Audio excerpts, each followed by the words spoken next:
असं म्हटलं जातं की ज्याचं जळतं त्यालाच कळतं.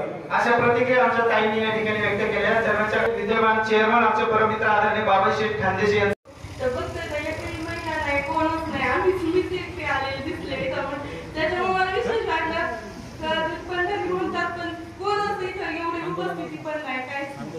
आणि त्यातल्या रोजचा आमचा दिनक्रम कसा होतं सगळ्यांनाच माहिती. कधी सकाळी उठायचं गायचं सगळं करायचं पण एवढं कष्ट करून जर आपल्या हाताला यशच नाही तर काय करावं. जर तुम्ही जर आज आमच्या जर स्लीपर जर बघितल्या तर 22 आणि 23 रुपये भेटते आम्हाला. ते 22 आणि 23 रुपयामध्ये काय भाव येतं. आज राहुल विद्यापीठाने सांगितलंय की नाही 42 रुपये दुधाला 1 लिटरला खर्च आहे. तर आम्हाला भेटलं 22 म्हणजे निम्म्याने पण नाही भेटत. आमचं साधं शेत पण शिल्लकला नाही आता सध्या अशी परिस्थिती. त्यातल्या त्यात लंबी झालं फुटफुट झालं यासारखे महाभयानक आजार येतात. ह्या आजारात शेतकरी आणखी शेतकऱ्यांचं असं झालंय का गाया सांभाळा काही शासनाकडे एवढ्या गाया सांभाळायला काय कळतच नाही.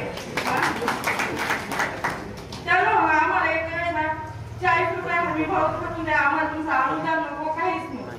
अनुदानाने आम्हाला अपेक्षा पण नाही. हमी भाव ठरवून द्या बाकी अनुदान नको आहे आम्हाला.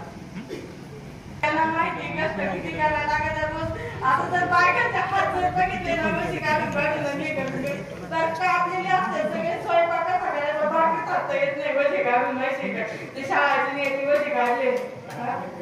रोज उठून शहरात बायकांचे हिमोग्लोबिन कमी झाले तर मग त्यांचे आजार झाले बायकांना का तर रोज शहरात पाट्या वजी आणि एवढं कष्ट करून काय तर काहीच हातात नाही. आज मुलांना शिक्षणाला काही शिल्लकला राहील ना.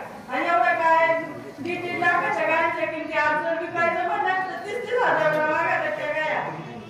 त्यांच्या किमतीचा काही ती उत्तर येणार गायांची ते तर सांभाळायचं तेव्हा कोणाला तर सरकारला जायचं सांभाळायला त्यांनी सांभाळावं. आमच्या गाया आमच्या दुधात जर बाजार भाव घ्यायचं नसतं त्याला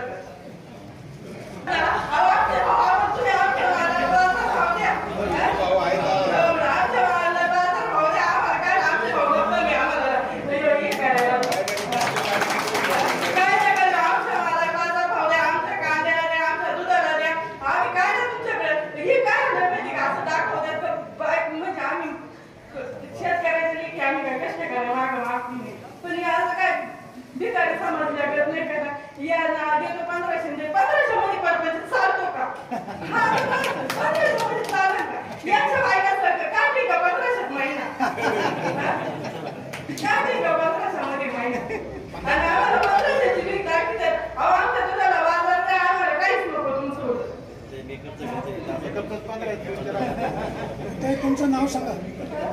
नाव सांगा. कुठलं गाव. गाय किती आहेत. काय गाय किती आहेत सांग ना. माझ्या गाय 17 गाय आहे. पण 17 गाय आज तुम्ही माझ्या गोठ्यावर पण आज दिसायला खूप गाय दिसतात पण शिल्लकला मागे काहीच नाही. आपण आलं घेऊन एवढ्या गाय पण काय सांगणार. आमची परिस्थिती सकाळपासून उठवतो कष्ट करतो पण आमच्या कष्टाला यशच नाही काहीच नाही. आज 22 रुपयांनी दूध घालायचं आज फॅट SMS आणि आपली सगळ्यांना माहिती आपल्या गावामध्ये बऱ्याचशा आपल्या जिल्ह्यांमध्ये अशी परिस्थिती का खरंच फॅट SMS लागत नाही.